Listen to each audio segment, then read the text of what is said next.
Welcome to the Global Justice Report, an online production of the Center for Global Justice. I'm Cliff Durand, your host for today's program. The Center for Global Justice, El Centro para la Justicia Global, is a multinational and bilingual research center located in San Miguel de Allende in central Mexico. The center is devoted to research and learning for a better world and empowering a solidarity economy. Due to the pandemic, we've discontinued our in-person events and instituted these webinars instead. Without our revenue-generating events, we depend upon you, our viewers, for donations in order to support the webinars and to be able to continue to pay our Mexican staff. You can donate at www.globaljusticecenter.org. Any donation, any amount would be welcome. Today, we will be looking at racism. And we are fortunate to have with us journalist Callie Holloway, who has written extensively about racism. I've enjoyed reading many of her articles in The Nation and other publications, such as Salon, The Guardian, The Daily Beast, Time, Alternet, Truthdig, Huffington Post, The National Memo, Jezebel, Raw Story, and other outlets. She is quite prolific and is doing a great job in helping people or forcing people perhaps to reckon with the racism in our history and in our present as well. She is director of the Make It Right Project, national campaign to take down Confederate monuments and tell the truth about history. So we're really fortunate to have Callie with us today, and we're going to do this in fairly informal conversational style. I have many questions and issues I want to raise with her for discussion, and I hope others of you do as well. But first, let me give the floor to Callie to start us off by talking about her work. Hi, thanks so much for having me. So it's interesting that you said to force people to reckon with this sort of, I always say that there's hidden histories and there's suppressed histories, and I think I deal with writing about both. I think a lot of the people, or a lot of my readership, is people who are already interested in those things. There's not a lot of ability to force folks to deal with the realities of what the US is and the history that led us to this moment. My background before this was I was doing some work around just sort of social criticism. And I think that around the moment that Trump was elected, it became, much more pressing to talk about some of these realities because they were being denied in very real ways, even as the kind of things that he was propagating relied on racism, xenophobia, and ignorance, and exploiting all of those things.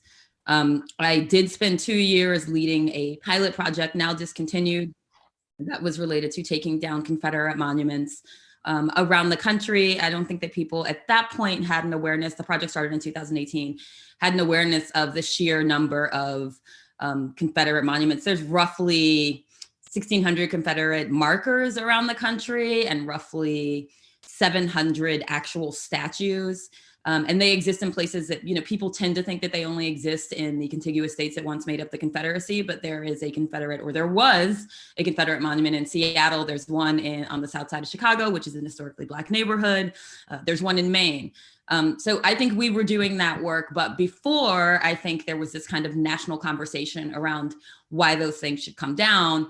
In 2015, there was obviously the shooting that happened in Mother Emanuel Church, a historically Black church in Charleston, South Carolina, which I think pushed that effort in some ways. But when we really saw the tipping point was after the murder of George Floyd, when we started seeing them come down at a clip. So I think we were sort of doing that work before people were really ready to have that conversation. And at the same time, we were having this very disingenuous debate about whether or not they should stay up or not. We live in a country where we constantly say that we're interested in doing away with racism and taking apart, the past. And obviously, the place where you would think you would start with that is the most visible sort of tokens of racism, right? I mean, you can literally see them. And I think that became a lot more apparent after George Floyd's death. So it's been really kind of inspiring to see the shift that's happened since then. 3 of the monuments that we were working on came down over the last 2 years. And more recently, I've been working a lot on just sort of taking apart some of these foundational myths around what the US is and again, sort of why we're here, and recognizing that we didn't just end up at this point, right? There is an entire historical sort of ground laying that got us to where we are now. Well, since you mentioned the Confederate monuments, let me start with that. Of course, other monuments to figures of our past have also come into question. I know in Baltimore, they took down a Columbus statue and dumped it into the harbor. And similar things have been done in many other places as well. So there's much of the history that is now being contested and coming into focus. But one of the statues that was removed that in a way I at least felt went overboard, and that was New York City removed the statue of Thomas Jefferson. From City Hall, yeah. Yeah, I mean, true, he was a slave owner, but he did a lot of good things too. And to not honor him for those things, but to judge him solely in terms of his sin as a slaveholder seemed like something more than was necessary. What's your view on that? Are there limits?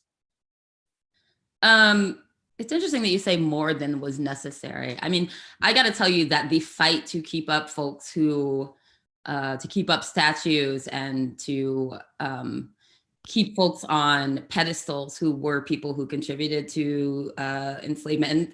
And Thomas Jefferson is someone who obviously his contributions to history went far beyond just enslaving people. But when we talk about this slippery slope idea, like this idea of, we're worried about these other folks coming down. I mean, we have an entire historical record that is recorded in statues, and almost none of them acknowledge, say, abolitionists from that era. Almost none of them acknowledge Black freedom fighters from that era. There has been a very specific and concerted effort to make sure that the only people that are honored are overwhelmingly white folks, many of whom were enslavers. So I just don't buy into, like, is my biggest concern that a Thomas Jefferson statue is taken down when it seems like there is such a selective history being told around these statues. That's just not exactly where I would put my energies in terms of fighting. And if we're being honest, I mean, Thomas Jefferson was not just someone who enslaved folks. There was a 30-year gap between him and Sally Hemings. I think at this point, there is a general consensus that he did have a relationship when he was in his 40s with a 14-year-old girl who he never emancipated. His historical record, he was a big promoter of the theft of native land, specifically through the use of sort of duplicitous loan methods. I mean, there are a lot of reasons to question Jefferson's effort. And I think if we want to have a more inclusive landscape in terms of those statues, I'm not sure that fighting to keep up statues that are well represented around the country. I mean, that was not the sole Jefferson statue that we have. Right? There's plenty of Jefferson statues up. I think if our effort is really about telling the full story, those energies are probably better channeled into putting up statuary that we've long ignored. Yeah, well, I certainly agree with that. Although one does have to consider the fact that that we might have few historical heroes left if we applied a a rigorous standard to evaluating them. I don't see that as genuinely happening. I mean, he is still No, it's not. But a well honored figure. I think that we are just on the very edge of starting to ignore or starting to acknowledge some of these historical realities. So that's, the work that I do is very specifically around telling these narratives that have been intentionally scrubbed and whitewashed from our historical timeline. So I know that has always been kind of the counter to the work that I do, which is, well, if we apply this rigorous standard, then what happens to our heroes? I feel like those heroes are well entrenched. I'm much more interested in making sure that we acknowledge the folks who have been erased. Okay, well, I'm glad we were able to get that issue out of the way. Taking care of that one. Right. Moving on, the massacres of blacks that have defiled the history of the country. We know that there were killings of blacks and violent racial riots throughout the South after the Civil War, particularly after federal troops were withdrawn with the end of Reconstruction. It's not absolved the North of anything. There were all kinds of worker strikes and labor strikes that there were anti-Black pogroms ultimately. Yeah, and they continued well into the 20th century. You write, for example, about the 1910 Slocum Massacre in East Texas. Named in 1919, which is now known as Red Summer because the streets ran blood with red.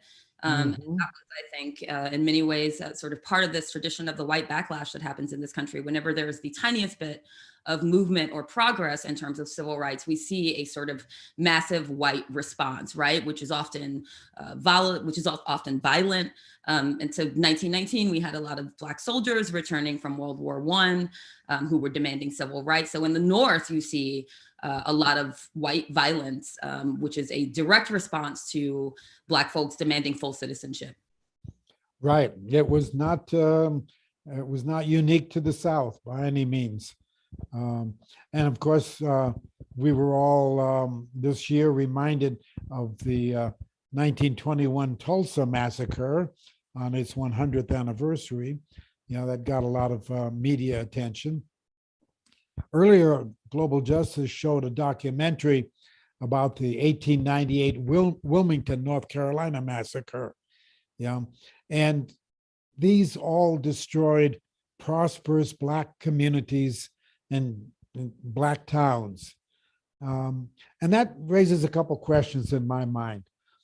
Was it envy about former slaves and their descendants doing well that brought forth such racist violence?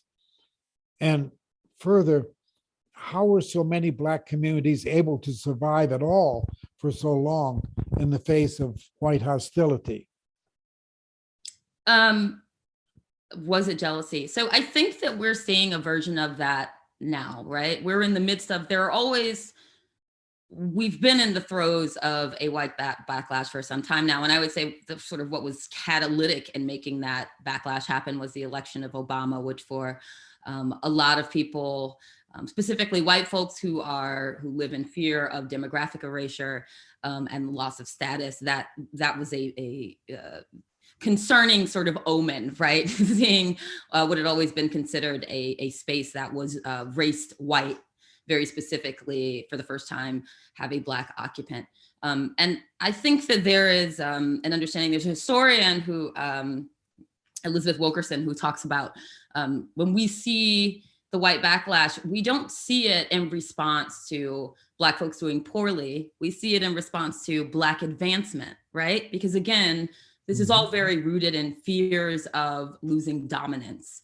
I think that there is sort of a tacit understanding that all of us, whether we're part of the dominant group or not, we understand that these are institutions that were created to serve white interests, that there is an idea of who is and who isn't genuinely American, who is a real citizen, right? And who is afforded those, what are sort of the perks of citizenship in this country. And I think that the idea that that shift is changing, and that's happening on a lot of fronts, I think that that sparks real fear for people. That's what so much of what this current backlash is about. And obviously it's also a response to the kind of uprisings that we saw in 2020, just in the aftermath of George Floyd's killing. So yeah, I think that what we saw then was a real fear about the loss of status, about this sort of America topsy-turvy, where power would shift hands potentially. Obviously, in 2046 is the estimation now for when we will live in a quote unquote the shrinking white population will become a majority part of the country, right? So the whites will become a minority, and then people of color will overwhelmingly be the bulk of the country. And I think that looms over so much of what we see as part of this backlash now.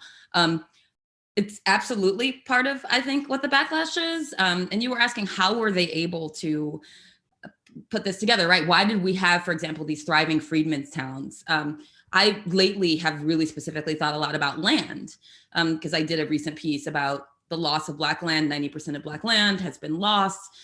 White folks own 98% of American land. It's roughly 16 to 19 million acres that Black folks lost. And the overwhelming amount of that land is land that was acquired post-Civil War. Somehow formerly enslaved Black folks were able to scrimp and save and buy land through whatever means they had necessary, or that they were able to use. And I wonder, I think there is a kind of endurance and strength.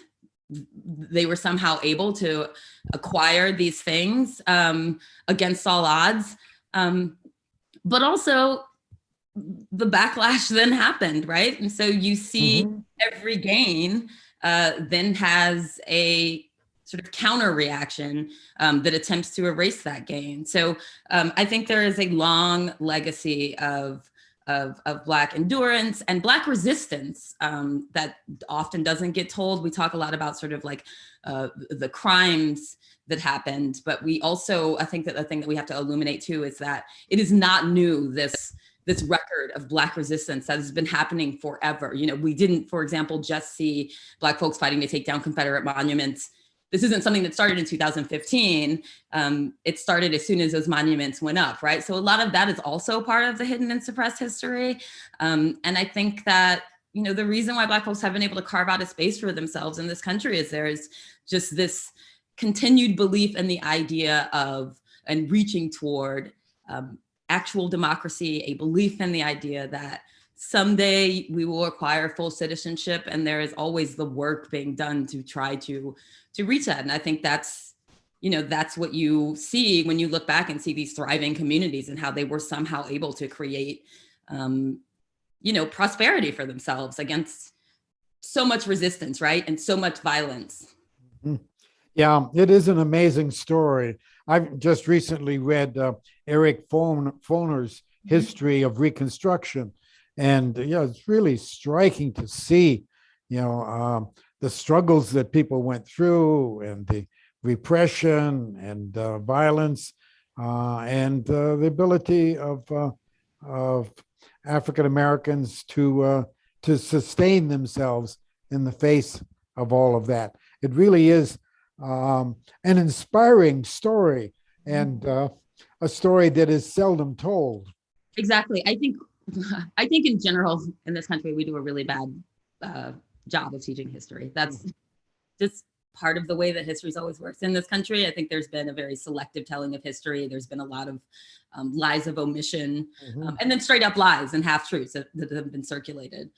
That's always been true. But one of the most glaring parts of our history that consistently gets left out is Reconstruction. If you ask the vast majority of Americans about Reconstruction, which is obviously, the 12-year period following the Civil War from 65 to 77, people know nothing about it. People have no idea that there was a period in which America was very close to living up to its ideals, right? There was the option to have this kind of biracial democracy. And we saw a white backlash that inspired the rise of the Klan, that inspired Jim Crow and the codification of so many Jim Crow laws and segregation.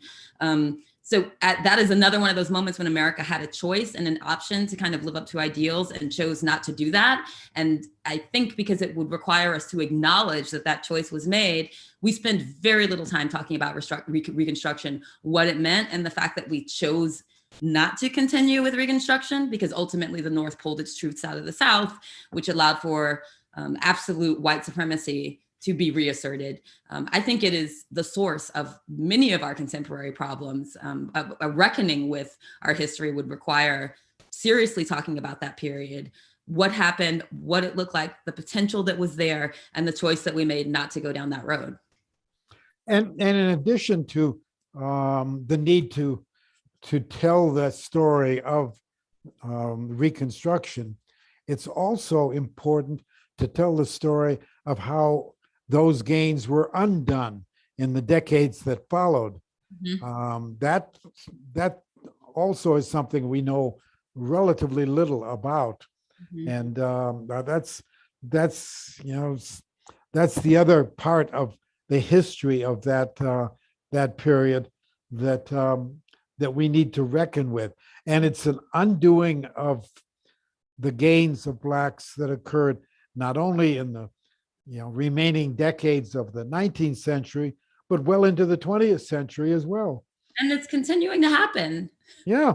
We saw the Supreme Court take apart the 1965 Voting Rights Act, right? They essentially, Section 4 was removed. It's essentially a defanging of one of the most important acts in terms of us actually having a democracy in this country. The erosion of civil rights that we're seeing right now with the kind of laws that are we're seeing unprecedented kind of gerrymandering, right? Mm-hmm. There's the Republican pushback against the voting rights laws that are kind of just, I think, just kind of at a standstill in Congress. All of those things are about undoing recent progress. And a thing that I always like to include when I write articles, because I do think this, aside from having to tell these stories, they're actually genuinely fascinating, right? I love going down these rabbit holes because they don't just tell us about who we are and how we got here, or who historically we've been and who we continue to be because of that past. It's also really interesting to sort of take these things apart because we're so often not told about them. But I think a big part of why they don't get told is that another sort of foundational belief of this country is that the lack of Black progress, or the fact that we have a permanent Black underclass in this country, it's a sort of victim blaming, right? It's the idea that the lack of widespread, sort of Black success, is because of Black folks' own pathologies, right? It's a cultural issue. It's that Black folks have failed because of their own lack of mettle. And that simply isn't true. I mean, if we looked at the historical record and we told the truth about that, we would have to talk about the role that this country has played in maintaining that, and to actually admit the role that the country has played in doing that through extrajudicial means, through laws.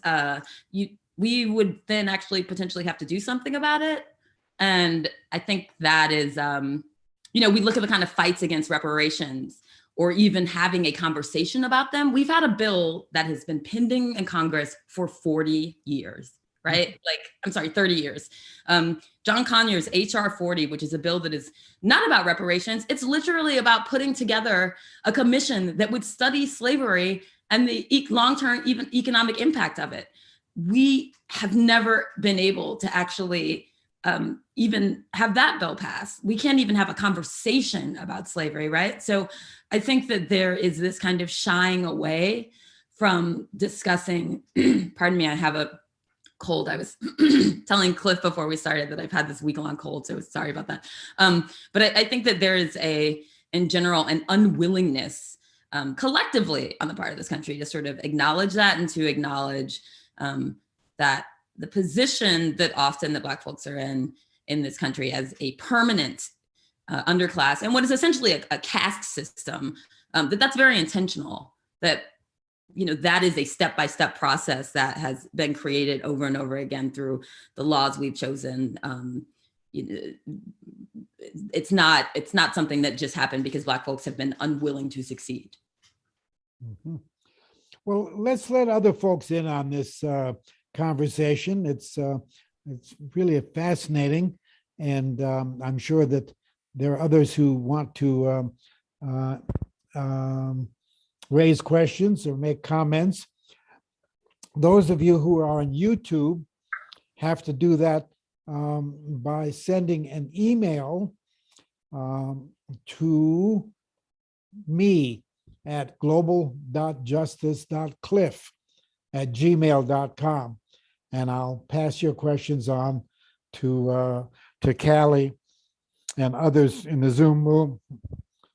And those who are in the Zoom room, of course, you can raise your questions directly. And I saw that that Mark Ginsburg put something in the chat box. So let's give you the floor, Mark, and you can present your point directly. If you unmute yourself. Good. Callie, thanks for your opening remarks, not to mention all the writing you've been doing and other efforts. I just wanted to get your views on the growing use, at least among some of the people who I've been reading, of the term racial capitalism as a way of thinking about not just the U.S. but global economic, cultural, political dynamics. Is that a term that you use, and how do you react to it? It is a term that I've used very often, specifically when sort of linking the past to the present and as using it as an underlying sort of I don't want to call it an excuse, a reason for the conditions that we're in, right? I mean, there's a tremendous amount, I think, of the conditions that we currently live in that, when we talk about, say, the wealth gap between Black folks and white folks, which is there's a 10 times in terms of wealth separation. A lot of that is based on racial capitalism, right? Like it's like an ongoing exploitative system, but it's also, we can trace a lot of that to enslavement. I mean, slavery was a capitalist system, right? And it was a racially capitalist system. So I think it is for me, it's been something that when I began to see it used, and that's either through, I was unaware of it previously or just wasn't reading the right stuff. I think it more precisely names and is honest about often how capitalism works and capitalist exploitation works. So I have used it. A lot of the work that I write, almost all of my writing is around the conditions around race and economic exploitation in the US. So I know that it's valid far beyond our borders, but I don't because I'm often so immersed in doing the research of that, I'm not reading about the conditions in other places. But for me, yes, it's been both useful in terms of explaining current conditions and even for my own understanding of how capitalism created those conditions along explicitly racial lines.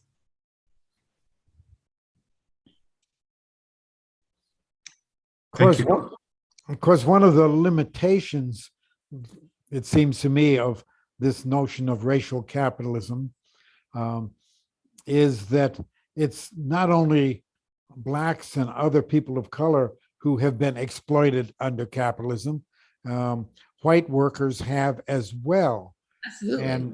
And when we talk about the economic inequality, there is a racial economic inequality that is huge in the US, but an even greater economic inequality with those who own the banks and the industries, et cetera.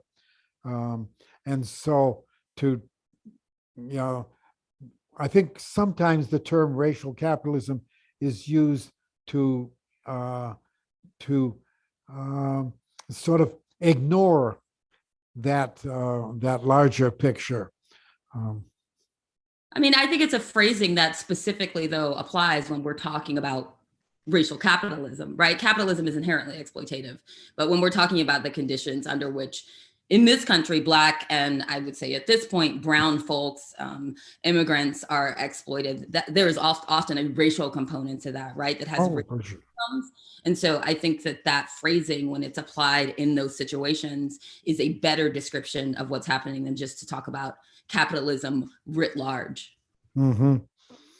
Yeah, clearly the racial, the use of racism by capitalism to maintain its exploitation and oppression is Use it as a wedge issue between. has to be part of the story. Yeah.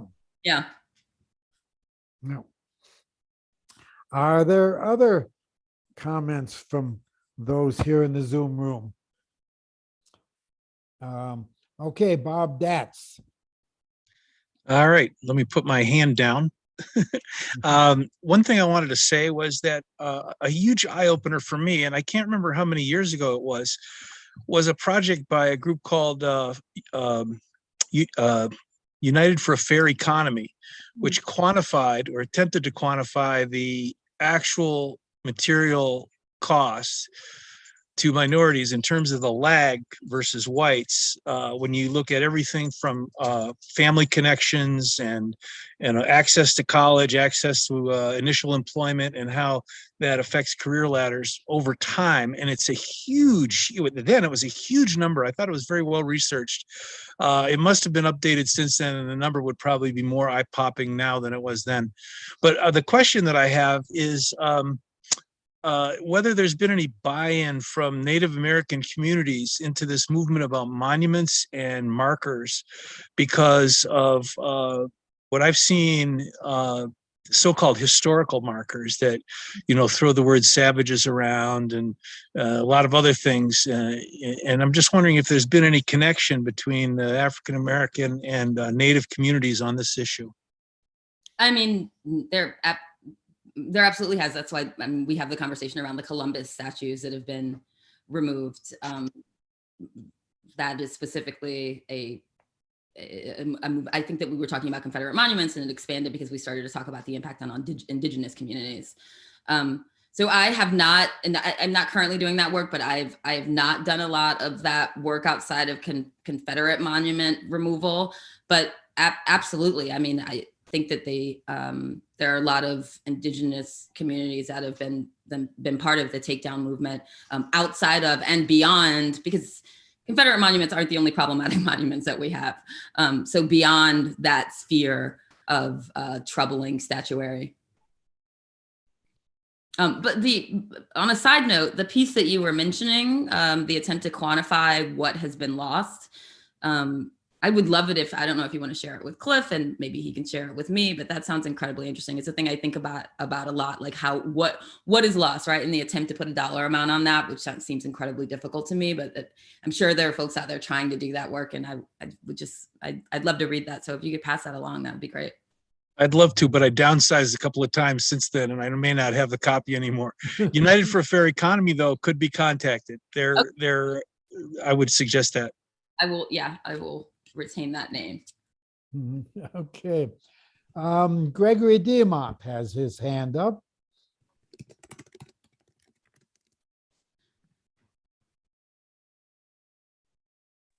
Sorry, I was trying to unmute myself. I don't know, lately I've been doing a lot of thinking, and this thought came into my mind, which maybe is kind of out of left field, as they say.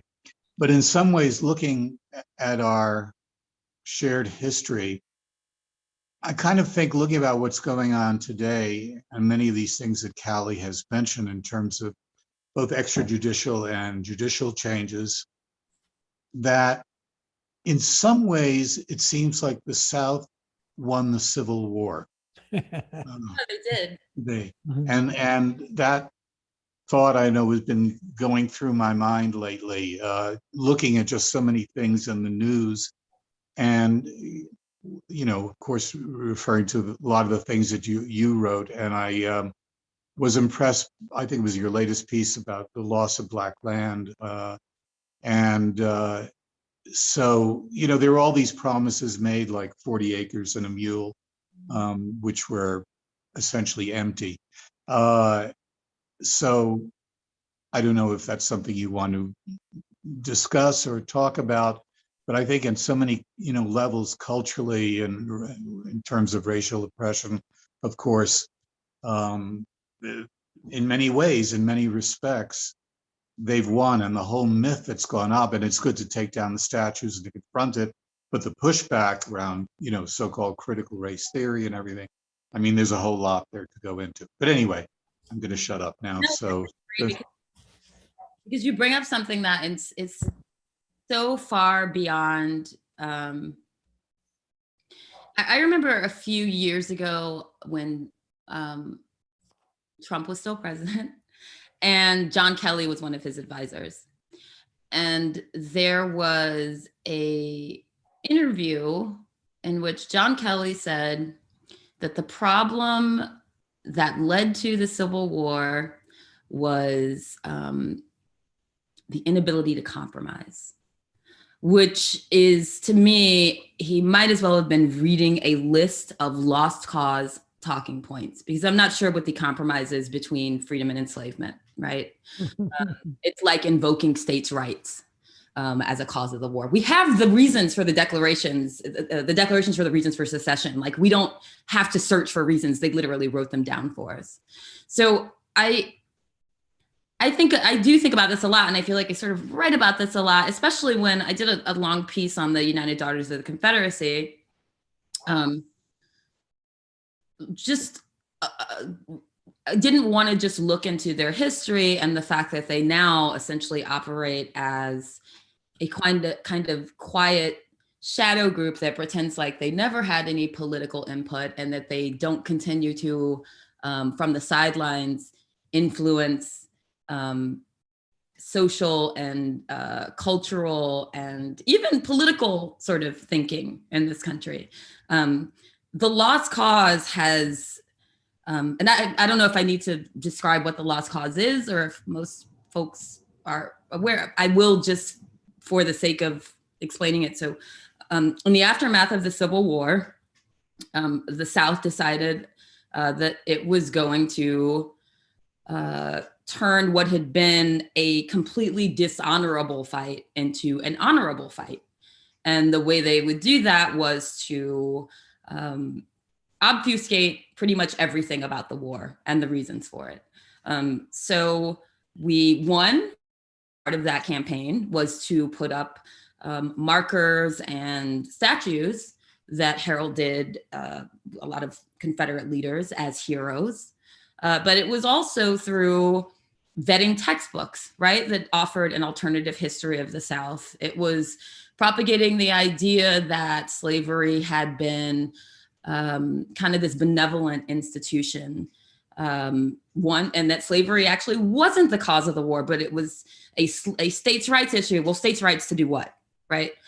So there's this entire mythology and this kind of ahistorical rendering of the past that through really sort of targeted, and you almost have to give them credit. It's almost admirable, the work that went into this and the success that it's had.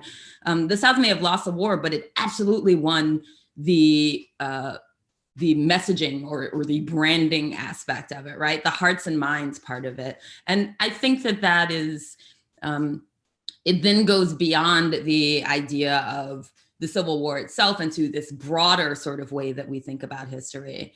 And that's ongoing. I saw a stat a couple of years ago that 41% of Americans, and this may have shifted sort of, and I'd love to see more recent stats around how Americans broadly think about the Civil War. But at that point, 41% of Americans said the reason why the Civil War happened was because it was a fight over states' rights. So that just speaks to kind of how deeply embedded this mythology is. and how successful the campaign of the Lost Cause was. And I feel like that history continues to be pushed. This alternate history, this alternative fact-ridden history, has been hugely consequential, and hugely damaging for certainly folks that look like me, but also incredibly successful. And yeah, it's the basis, I feel like, of so much of like the ongoing fight that we have. And you mentioned CRT, critical race theory, which, we're having this again. I call them disingenuous debates, because you can't debate something when you've completely misconstrued what you're actually talking about, right? So the conservatives have taken what was, until roughly a year ago, an incredibly obscure legal analytical framework for understanding the ways in which racism was embedded in our laws, and even was consequential in perpetuating racism when the laws were ostensibly created to counter racism. And now it's become sort of a catch-all boogeyman for anything related to the teaching of, it's mostly become a catch-all boogeyman for anything that white conservatives don't like. But I'll say that it's become a stand-in for the idea of teaching about slavery, discrimination, anti-Blackness.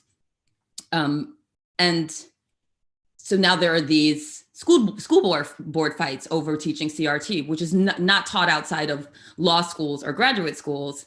And yet we have these parents showing up, and there's very much an anti-racist movement happening in the US right now, where anything that is, if there's any kind of conversation about racism, it then becomes it's accused of being pushing of a kind of anti-white agenda. And I think that absolutely there is a tie between this fight to suppress the actual history of the Civil War and every sort of consequential thing that happened after it, and the selective telling of history that folks are fighting to maintain now. That's not incidental. I think it almost set up a kind of practice or a way of thinking about history in this country that makes it very difficult for us to have honest conversations. Well, and this brings me to a question that just came in from YouTube. It comes from Doug Morris, who asks, what is your take on the current assault on critical race theory and the teaching of honest history in schools in the US?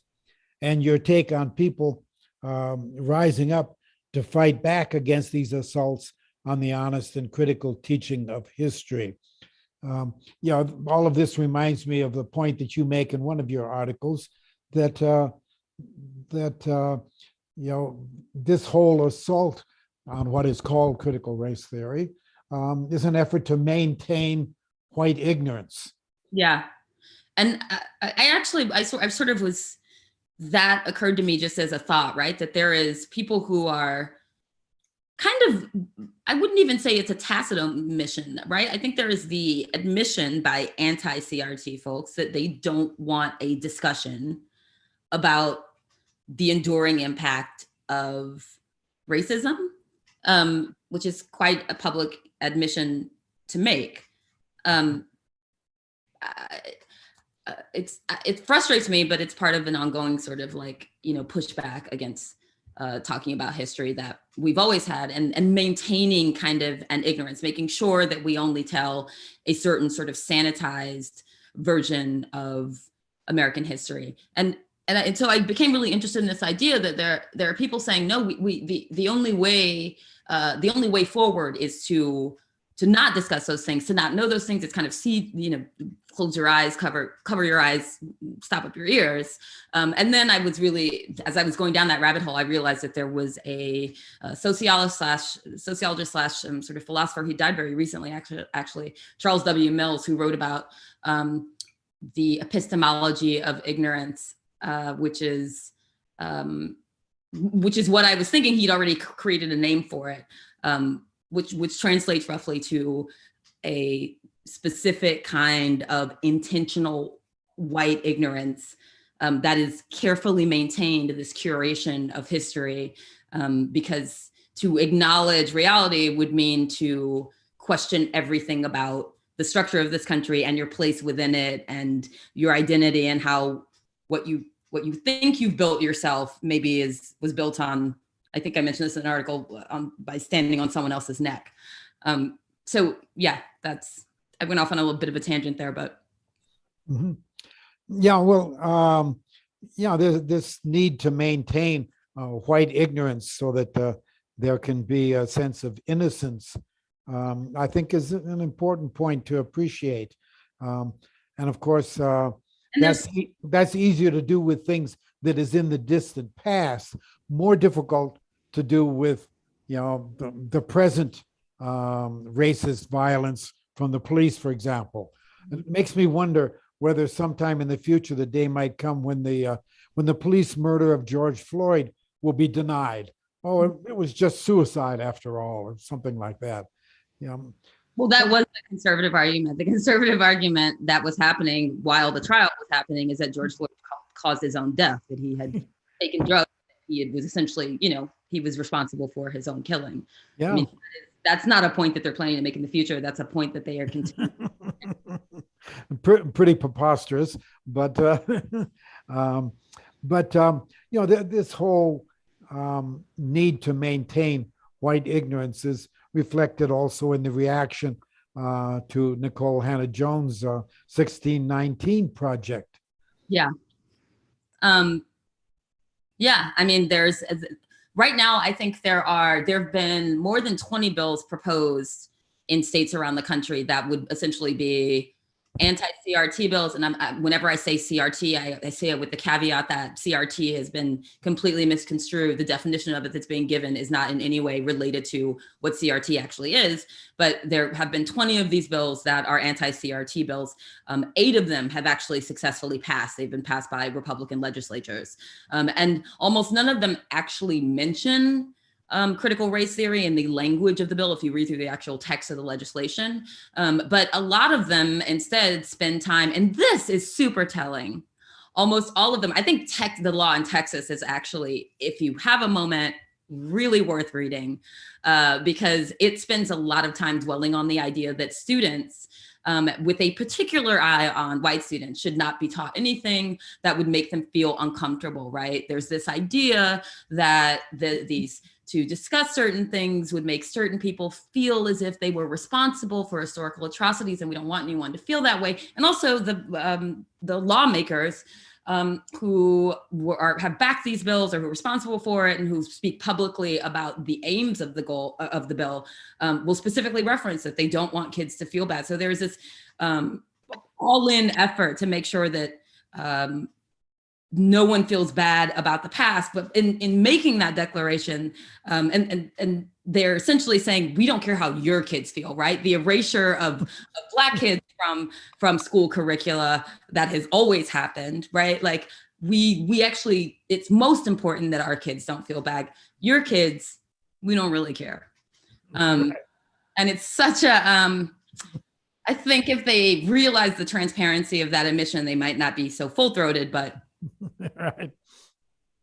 Cliff, do you see let that? me- Do you see Greg's hand up? Yes, I do. Okay. Yeah. Let me welcome Gregory back into the conversation.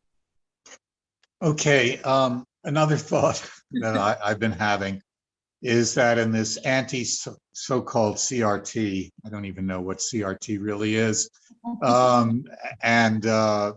but there seems to me to be an intersection between religion, especially evangelicalism, and the idea that this is a white Christian nation. The fact that there's a Black Christian church has an incredible history and is incredibly strong. Okay, you have to put that aside, just like what you just said with the Texas law.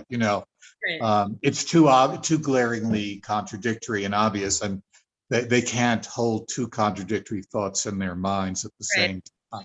The or con- their heads explode. But I think it's important to see this intersection with evangelicalism as a drive of conservatism in the United States, and in this anti-CRT, the whole thing of it, that there is this relationship between this idea of, essentially, when you get to it, you'll have these people say, yes, this is a white Christian nation. And they have said it, numbers of them. And I think that's something important to take into the mix and to discuss and to struggle against and to be honest about. And the use of religion in this oppressive way and we is know that very there's important. of white Christian thought or white Christianity being used as an oppressive tool, right? So there's literally a thing called the Slavery Bible, which was there are a few versions of it. That's, I mean, literal tangible versions that still exist of it. But there's a long history of white Christians using biblical verses to tell Black folks why existing as a underclass is where they were meant to be, right? There's a long history of that. I think there's also, we have to go back to sort of the status loss, the fear of demographic erasure, because we hit a tipping point very recently when white Christians stopped being the majority of the country. I think there's an awareness of that. And I think there's a fear of what that will mean for, in terms of the loss of white power. So yeah, there's a really important intersection of those things. Mhm. I hope I didn't cut you off. I'm sorry. I was just eager to. Okay.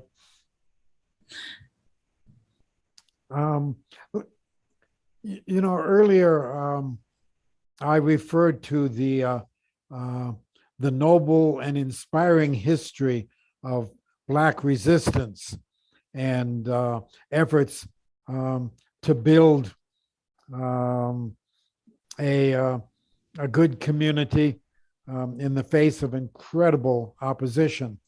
That is a story that needs to be told. And Callie, you do such a great job of telling the story of racism.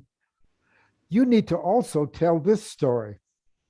I don't know, are there authors that you think do a credible job of it? I don't want to get too, I mean, I'm working on a book that is related to this because I feel like those are narratives that are often not told.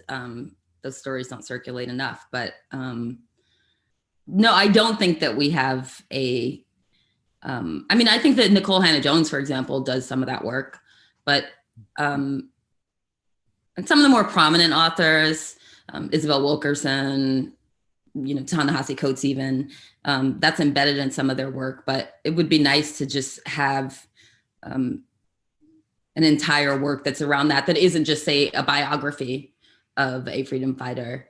I think it would have been beneficial for me far earlier in life to have as part of just like my history instruction to have heard those stories. They're not out there enough. Yeah, one book that does come to mind is Jessica Gordon Nebhart's book, Collective Courage. That's certainly a step in that direction. But you said that you're working on a book now. Tell us about that.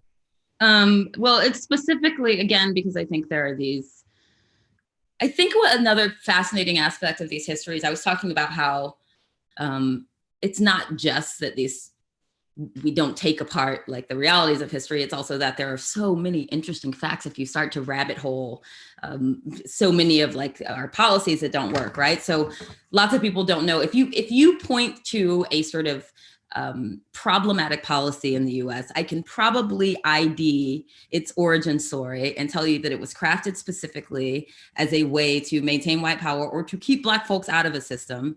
And ultimately, white supremacy hurts us all, right? So in the end, it's a system that is continuing to function the way that it should. It was designed to function that way, but it ends up hurting more than just the group that it was meant to hurt, for everything from the way our highways were built, right? Which there were so many sort of racially motivated intentions in terms of a lot of our infrastructure, to something like tipping, right? Like tipping, the roots of tipping are they didn't want to pay emancipated Black folks, and so they told them we'll just give you tips, you'll work for nothing. And so I wanted to tell a lot of those stories because I find myself often in these conversations where people will say, well, why does our healthcare system work so badly? Well, because it was designed around racism, keeping Black folks out of healthcare, and we don't have universal healthcare because of. And so the book sort of focuses on a lot of that. Just making sense of why we seem to have these systems that are so pathological, and if you trace them to their genesis, you can literally see the way they were crafted. And there was no sort of hidden agenda. People were very open about this because they didn't want them to serve part of the population, or they didn't want Black folks to get any benefit from it. So doing a lot of that unraveling, which for me is just super, I love going down those historical rabbit holes. It's incredibly interesting.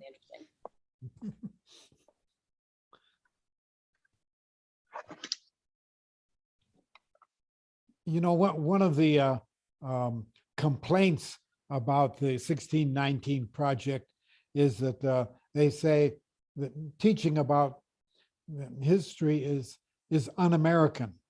But aren't the historical events themselves un-American in the sense that they are contrary to the ideals that the country professes? And this raises another perplexing question. How was the US ever able to acquire a reputation as a land of opportunity and equality in the face of its ugly history? This has got to be one of the greatest con jobs in all of history, a big lie that would put Donald Trump to shame.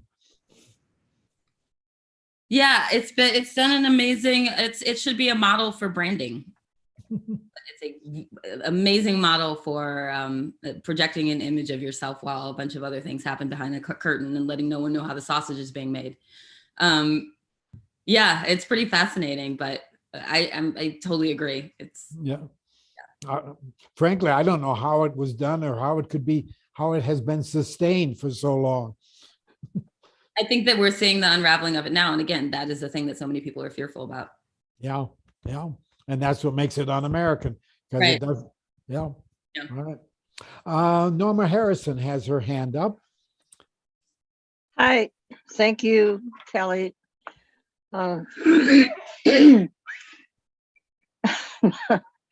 You pointed out that there is a monument in Chicago on the south side. Mm-hmm. I lived in Chicago for what used to be half my life. I'm 86 now. And we were communists. My family, I call myself third generation, very conscientious about the oppression of people, basically, and the horror of the oppression of Black people. I lived near there where it went on. When I was 9, my folks handed me the copy, We Charge Genocide. I also call myself now a survivor of the horrors, because those things all have influenced me all my life, a very long time. And I've spent my life moved by those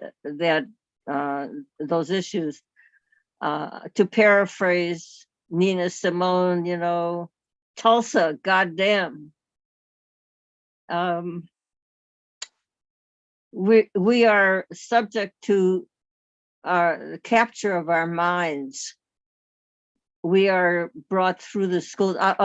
Chicago at that time was a Jewish enclave. When on the holidays, Rosh Hashanah, Yom Kippur, the schools closed. The elementary schools pretty much closed because the children wouldn't go. The children didn't go, so people didn't bother to go. So it was a little ghetto unto itself. And of course, what happens in that is you raise your selfhood to a special place. And then you go through school and all the propaganda that is fed into us for all our lives, that even though all these things we talk about, critical race theory is a revelation to me. Mhm. It's just, who would have thunk that we need to think this way? Because I have felt that way all my life and have done certain things in action to fight for that not to be going on, not to have the racism going on. But I have never felt it as strongly now as it keeps coming to me. And it's a daily thing, a daily revelation all these years. And I'm still having daily revelations about the horror that is done to people. I mean, I grew up during the time of the Nazi invasions of the world, and reading of the torture and the concentration camps and all that. So it's been an influence with me, but it never expanded to the point that, oh yeah, look at this history of, well, I've always known that the abuse of Black people has been basic to the abuse of us in our minds, but the extent of it, the continuous flow of what that abuse is, that's been coming to me all these times. The systems grab our minds. I've run for school board here in Berkeley, where I live now and have lived for the past 50 years. Again, a choice, because what Berkeley means. And by the way, I saw that Harold Washington is buried in that cemetery. That was, You mean the Chicago cemetery where the yeah, that was in walking distance of where I lived for a great, very influential time in my life. So the idea is, I run for school board on the basis that school is a terrible thing that we do to ourselves, the same way we do jobs. Oh, I want jobs. I want a job. That's a terribly abusive relationship of our labor to our owners. And we are still living in our owner's plantation, and people don't have a thought. You say that to people, oh, I'm not owned, I'm free to this, that, the other. I'm free to live as poorly as I've lived all my life, struggling, grasping to hang on. Well, I know you get it. I'm just reaffirming what you've already experienced through your consistent work and production of materials. But I wanted you to know about, we went to Israel. We went to Israel to live. Hold on 1 second, I'll be done. We went to Israel to live. And when we were coming back from not living in Israel, my husband wouldn't go to Germany for the obvious reasons. But still, as much as he was entrenched, he read and studied and all that. And that was one reason for the attraction. That we didn't get it about to the degree of racism here at home. Yeah, I think Callie wants to comment. Well, I just I do have to hop off soon. We were having an hour discussion, and I do have to hop off soon because I actually have another meeting. But well, before you do, I see Bob Stone has come into the Zoom room, and Callie was asking about you earlier. So if you want to say something, Bob, to greet her, unmute yourself.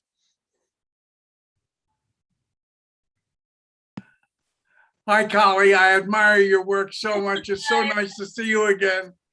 It's a great pleasure to have you on our show. Thank you very much. Sure. I'm so glad you guys invited me. I have a question for you. Okay, I have to keep it short though, because Take a minute. You got to go. Okay, I'll let you go. But I wanted, maybe we can talk about it another time. I would love to. Absolutely. To what extent is being of a certain race a choice? And to what extent is it not a I choice? think it's only a choice for white people. The world tells me who I am every single day. Well, that's precisely. You're not only walking while black, you're sleeping while, I think if You're- you ask the average, not just black person, but person of color in the US, they would say that there is no choice in the matter. You learn what you are because of the way that the world, engages with you, and you that respond in kind. But Yes. Isn't Find a that way to- also true of white people? No, isn't it also true that the world tells white people that they are white? But there are certainly no illusions about the fact that, we had this whole conversation about what transracialism right around the time that Rachel Dolezal thing happened. And I think if a black person decided that they were going to declare themselves white, people would commit them to an insane asylum. It just wasn't, it isn't a thing. Well, there are some who pass. Yes, certainly, which is an incredibly, or has historically been an incredibly dangerous thing. Right. And Yeah. it speaks to what is afforded you and not afforded you. Right. Well, I think we have to let you go with that, Callie. I know you have a cold and another engagement, but I want to thank you for Thank you so much. for very stimulating hours discussion.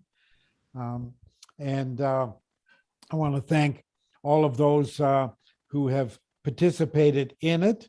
And I hope you all enjoyed it as much as I did. Today's webinar, as well as past ones, are available on our website. They're on YouTube and would be available there for viewing by going to www.globaljusticecenter.org. Next week, I hope you'll join us for our last webinar of this year on degrowth, a good life for everyone within planetary limits, a talk by Jack Hammond, another New Yorker. So join us next Monday.